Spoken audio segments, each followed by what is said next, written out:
May mga bata. May mga bata dito. Nangunguha ng ulam daw nila.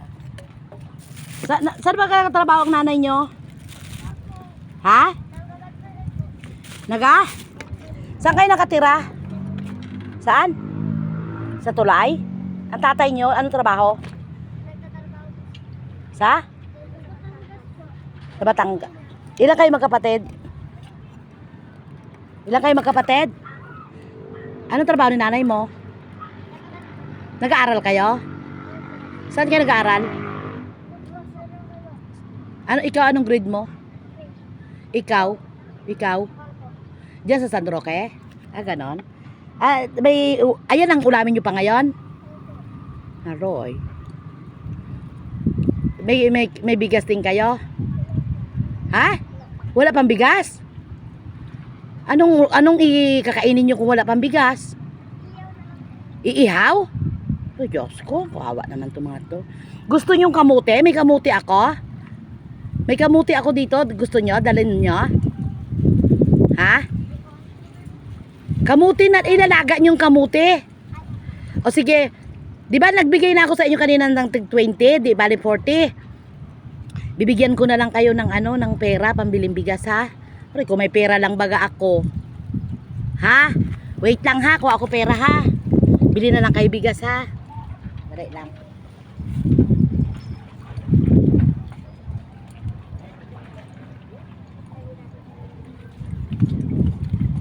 Ito, oh.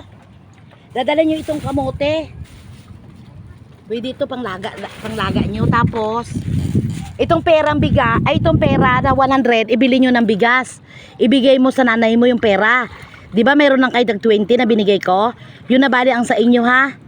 Ito na itong 100. Umuwi na kayo, masyadong mainit. Oh, aroy, paano to? Baka mabasa. Lagay ko na lang sa kamote itong 100. Aroy, paano ko maiabot? Itong 100 lagay ko sa kamote, tapos uwi na kayo, ha. Mainit. Oh, ito. Sabi mo sa nanay mo, magbili na lang daw po ng bigas. Tapos, yan na, aroy. Tapos bili na, aroy, paano maghawak? Magkano, malaglag ba? Paano ba ito? Ha? Wait lang. Italian ko, tapos ano ko sa iyo, ha? Masyadong mataas. Di ba palagi kayo nagakuha ng dito, araw-araw ulam?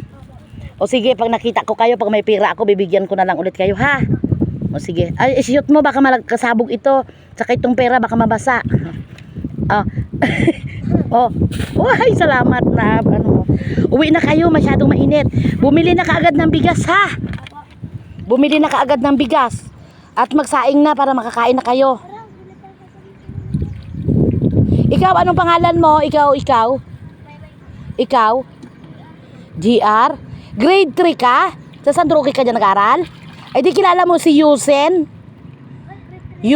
Adriano? Opo, kilala ko yun, Yusen. Ay, apo ko yun. Tapos si Tuisien yung magaling kumanta.